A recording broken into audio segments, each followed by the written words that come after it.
مثنوی مولا روم رحمۃ اللہ علیہ سے شروع کر رہے ہیں، اور پہلا جو اس کا عنوان ہے وہ بانسری. تو اس میں سوال جواب کے ذریعے ہمارا ڈسکشن گروپ ہے علم جمالیہ اور علم جمالیہ انٹرنیشنل، اس میں ہم الحمدللہ مثنوی شریف کو ڈسکس کرتے ہیں، اور اس کے بعد وہ جو سوالوں کے جواب، اور آپ لوگوں کے لیے اس کو ہم ایک ویڈیو کی صورت میں، آڈیو بک کی صورت میں انشاءاللہ تعالی ہم پیش کیا کریں گے، تاکہ مثنوی شریف کا باطنی فیض ہم لجپال مرشد پاک سید جمال الدین شاہ دامت برکاتہم العالیہ کے فیضان سے آپ تک پہنچا سکیں. پہلا سوال جو میرے پاس آیا وہ یہ ہے کہ مولانا روم رحمۃ اللہ علیہ نے بانسری کو ہی کیوں چنا، اس کے علاوہ کچھ اور کیوں نہیں؟ تو ایسا ہے کہ بانسری، اور ہم اپنی حقیقت کو دیکھیں، روح کو، تو جیسے بانسری بظاہر ایک درخت کا سے الگ ہوتی ہے، لیکن وہ حقیقت میں اس کی حقیقت درخت ہے. تو وہ جب درخت کے ساتھ تھی تو سر سبز تھی، اس پہ پھل پھول لگتے تھے، اور وہ محبوب کے وصل میں تھی.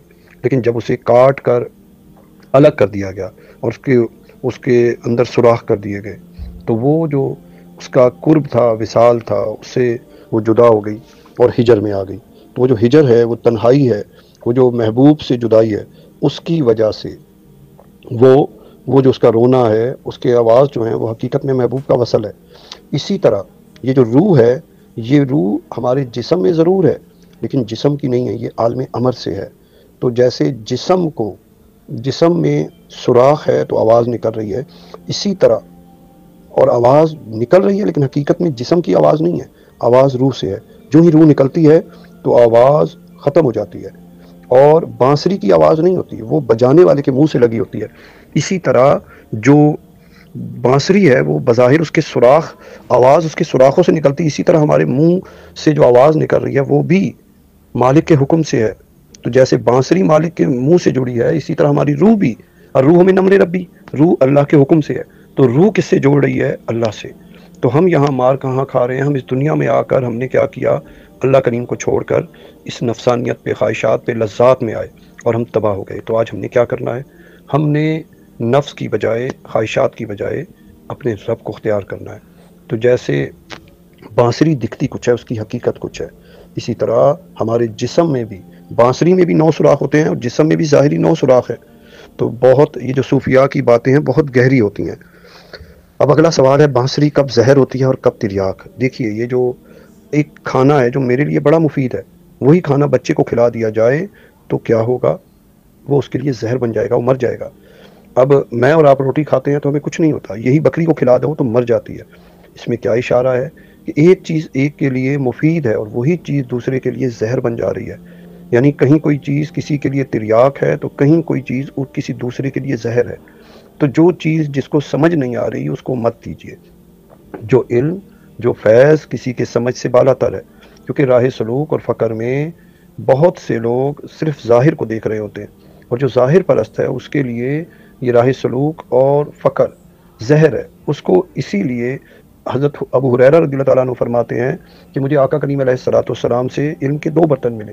ایک برتن وہ جو دیتا ہوں تو آپ لوگ انعام و اکرام دیتے ہو، اگر دوسرا دوں تو میرا نرخرا کاٹ دو. تو اس میں کیا ہوا؟ آقا علیہ الصلوۃ والسلام نے بھی اپنے اصحاب رسول رضی اللہ تعالیٰ عنہ کو سب کو ایک سا علم نہیں دیا، بلکہ جتنا جس کا پیمانہ تھا. تو یعنی جو چیز جو جتنا اہل ہے اسے دو. وہ میاں محمد بخش رحمۃ اللہ علیہ فرماتے ہیں، خاصاں دیگا لاما آگے نہیں مناسب کرنی، مٹھی کھیر پکا محمد بخشا کتے آگے ترنی.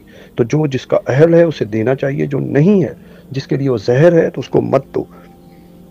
شراب ہم سے مست ہوئی، نہ کہ ہم شراب سے. ابھی سوال میں دیکھیے، شراب کی بوتل پڑی ہے، اس کا اثر نہیں ہوتا. اس کو اثر کب ہوتا ہے؟ جب جسم میں جائے. اب ہم روٹی کو کھاتے ہیں تو روٹی ہمارے جسم میں جا کر، چونکہ جسم میں روح ہے تو روح میں جا کر اس کو طاقت، وہی جو بے جان تھی اب جسم کو جان دے رہی ہے. اسی طرح شراب کو دیکھا جائے تو شراب خود نشہ نہیں ہے، بل اس سے نشہ وہ جو جسم میں ہمارے طاقت ہے جسم کو، تو وہ جسم میں جب جاتی ہے تو وہ کیا کرتی ہے؟ نورانی کر دیتی ہے. اسی لیے جو فیض ہے وہ ہمارے اندر. اب بات وہی ہے کہ فیض کس کو جگائے گا؟ جو جاگنا چاہتا ہے، جس میں جان ہوگی. جان نہیں ہوگی تو جیسے شراب ایک مردے کو پلاؤ گے تو مردے کو کوئی اثر نہیں ہوگا، اس شراب کا اثر زندہ کو ہوگا، اور زندہ اس کا اثر بھی لے گا، اور اس سے اس کو اثرات ظاہر بھی ہوں گے. وہ مستی میں آئے گا، الٹے سیدھے بولے گا. تو یہ کب ہو رہا ہے؟ جب وہ زندہ جسم میں گئی. تو یہی شراب کیا ہے؟ یہ جب جب ہم میں فیض آیا اور فیض نے ہمیں ایک باطنی طور پر روشن کیا تو پھر کیا ہوگا، وہ فیض ہمیں نورانی کر دے گا، اور اگر ہم میں نور نہیں ہے تو وہ فیض کا کوئی اثر نہیں ہوگا۔ وہ پھر جیسے ابو جہل تھا، ابو جہل نے آقا کریم علیہ الصلوۃ والسلام کو دیکھا، آقا کریم علیہ الصلوۃ والسلام میں وہ اس نورانیت کو نہیں دیکھا تو وہ جاہلوں کا باپ ہو گیا۔ اسی طرح یہ جو عشق ہے، یہ اس کا جام سب کو مست نہیں کرتا۔ جو مردہ ہے یعنی جس میں روح ہے، نورانیت ہے، اسے وہ عشق کا جام مستی دے گا، اور جو مردہ ہے تو وہ یعنی یہ جو بظاہر وہ شراب کی مستی کہہ رہے ہیں، لیکن یہ جو عشق کا جام ہے یہ سب کو اثر نہیں دیتا، اسے ہی اثر دیتا ہے جس کے اندر روح ہے، جس کے اندر نورانیت ہے، جو نفسانیت سے ہٹ گیا ہے، اور جو نفسانیت پر ہے وہ کبھی بھی آگے نہیں جا سکے گا۔ اب اگلا سوال، میرے دوست کا نور میرا ساتھی ہے۔ اللہ نور السماوات والارض، اللہ نور ہے زمین اور آسمانوں کا۔ تو یہ جو زمین اور آسمان میں جو کچھ ہے یہ سب اللہ کریم کے ہی نور سے ہے۔ اب بات وہ ہے کہ نور کو دیکھنے کے لیے نور چاہیے۔ دیکھیے میرے گھر میں اندھیرا ہو، آنکھوں میں نور ہو، تو کیا میری آنکھوں کا نور مجھے وہ جو ادھر اندھیرا ہے اس کی وجہ سے دیکھ سکتی ہے؟ تو نور کو دیکھنے کے لیے نور چاہیے، اور اللہ کریم جن کو دوست بناتے ہیں، اللہ ولی الذین آمنوا یخرجوہم من الظلمات الی النور، اللہ جنہیں دوست بناتے ہیں انہیں نکالتے ہیں ظلمت سے نور کی طرف۔ تو جو اللہ کے دوست ہو جاتے ہیں اللہ ان کو ظلمت سے نور کی طرف نکالتے ہیں، اور نفس اور شیطان جن کے دوست ہوتے ہیں ان کو نور سے ظلمت کی طرف۔ تو اللہ کا نور اللہ کے دوستوں کے ساتھ دائیں بائیں اوپر نیچے، یعنی وہ نور انہیں پوری طرح حصار کر لیتا ہے، اور اس نور کا حصار اس سالک یا فقیر کا ہم سفر ہوتا ہے۔ اللہ کریم قرآن میں فرماتے ہیں وَهُوَ مَعَاكُمْ أَيْنَمَا كُنْتُمْ، تم جہاں بھی جاؤ میں تمہارے ساتھ ہوں۔ تو جب اللہ میرے ساتھ ہیں تو پھر مجھے کس چیز کا غم؟ اسی لیے اللہ کریم قرآن میں فرماتے ہیں الا ان اولیاء اللہ لا خوف علیہم ولا هم يحزنون، کہ خبردار، جو اللہ نے پہلے دھمکی کے ساتھ کہ جو میرے دوست ہوں گے انہیں نہ کوئی خوف ہوگا نہ غم، تو اللہ والوں کو نہ کوئی خوف ہوتا ہے نہ غم ہوتا ہے۔ اگلا سوال ہے، روح کو راستہ دو اور شوق سے راستے پر چلو۔ اب یہاں پر ہم جو سفر کر رہے ہیں یہ نفس کو ہم دے کر چل رہے ہیں، اور نفس کیا کر رہا ہے؟ ہمیں چلا رہا ہے۔ ہم دیکھتے نفس کے لیے ہیں، ہم بولتے نفس کے لیے، ہم چلتے نفس کے لیے، ہم کھاتے نفس کے لیے ہیں، ہم کہیں بھی کوئی بھی کام کرتے ہیں نفس کے لیے۔ تو یہاں رومی رحمۃ اللہ علیہ فرما رہے ہیں کہ نفس کے لیے مت جیو۔ قرآن میں اللہ پاک فرماتے ہیں افرأیت من اتخذ الہہ ہوا، کیا آپ نے ایسے شخص کو نہیں دیکھا جس نے خواہشات نفسانی کو معبود بنایا؟ تو یہاں مجھے اور آپ کو سمجھنا پڑے گا کہ ہم خواہشات نفسانی کے لیے نہیں جئیں، اللہ کے لیے جئیں۔ اور کیسے جئیں؟ شوق کے ساتھ۔ ہم ہر عمل کو کیسے کریں؟ شوق کے ساتھ۔ شوق تیرا اگر نہ ہو میری نماز کا امام، میرا سجود بھی حجاب، میرا قیام بھی حجاب۔ تو اگر میری زندگی میں شوق نہیں ہے تو میں سالک اور فقیر نہیں بن سکتا۔ سالک اور فقیر کوئی عمل، کوئی عبادت رسمن نہیں کرتا، اس کا ہر عمل قل ان الصلاۃ ونسکی ومحیای ومماتی للہ رب العالمین، اس کا ہر عمل صرف اللہ رب العزت کے لیے ہوتا ہے، اس کا جینا مرنا، اس کی قربانی، اس کی نماز، کیونکہ وہ کوئی عمل دنیا یا جنت کے لیے نہیں، جنت والے کے لیے کرتا ہے، اور اس کا ہر عمل کس لیے ہوتا ہے؟ شوق سے ہوتا ہے۔ تو مجھے اور آپ کو بھی ہر عمل شوق سے کرنا ہے، اس میں کہیں پر بھی لالچ نہ ہو، شہوت نہ ہو۔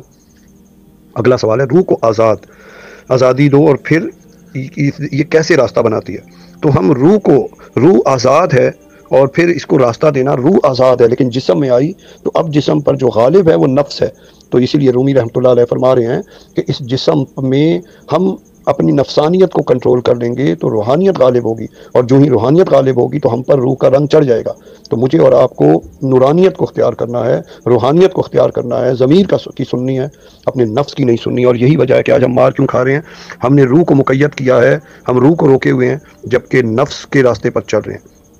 یہ ایک سوال اور، اصل سے دور ہونے والا وصل کو کیوں یاد کرتا ہے؟ دیکھو ہر انسان اپنے اچھے وقت کو جو گزر جاتا ہے، آج جو وقت سالک یا فقیر ماضی سے سیکھتا ہے کہ جو غلطیاں ہوئیں میں اس کو اور اچھا کیسے کروں۔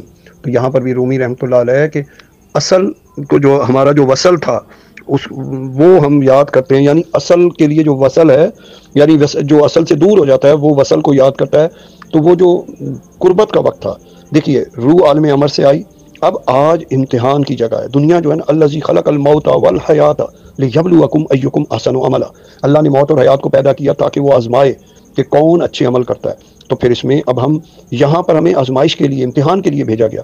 جو امتحان گاہ ہوتی ہے وہ آرام گاہ نہیں ہوتی، وہ وہاں پر ہمیں کام کرنا ہوتا ہے، لیکن افسوس کے ساتھ ہم نے امتحان گاہ میں آنے کے بعد آرام کر رہے ہیں۔ یہ دنیا آرام کی جگہ نہیں ہے، کام کی جگہ ہے۔ یہاں اللہ عز و جل اور آقا کریم علیہ الصلوۃ والسلام کو راضی کرنا ہے، اور آقا اور اللہ راضی ہو گئے تو پھر کامیابی ہے۔ لیکن ہم کیا کر رہے ہیں؟ ہم کام کی جگہ پر آرام کر رہے ہیں۔ تو مجھے اور آپ کو آرام نہیں کرنا، کام کرنا ہے۔ تو یہاں یہ جو کام کی جگہ پر ہم سستی کر رہے ہیں، اسی لیے قبر آرام کی جگہ ہے۔ اللہ راضی ہو گئے تو آقا کریم علیہ الصلوۃ والسلام فرماتے ہیں قبر جنت کے باغوں میں سے ایک باغ یا جہنم کے گڑھوں میں سے ایک گڑھ ہے۔ تو اللہ کریم مجھے اور آپ کو یہ توفیق دے کہ ہم دین کے کام کو صرف اللہ عز و جل کو راضی کرنے کے لیے کریں۔ اس آڈیو میں کہیں کوئی میری غلطی ہو تو میری اصلاح کیجیے گا، اور اس محبت والے سلسلے سے جڑ جائیے۔ آئیے ہم اللہ کے دین کو صرف اللہ کے لیے اختیار کریں، اس میں کوئی نفسانیت نہ ہو۔ اللہ مجھ سے اور آپ سے دین کا کام لیں، اور میرے مرشد کریم سید جمال الدین شاہ دامت برکاتہم العالیہ کے اس فیضان کو تا قیامت جاری و ساری رکھے۔ اللہ مجھ سے اور آپ سے راضی ہوں۔ جزاک اللہ۔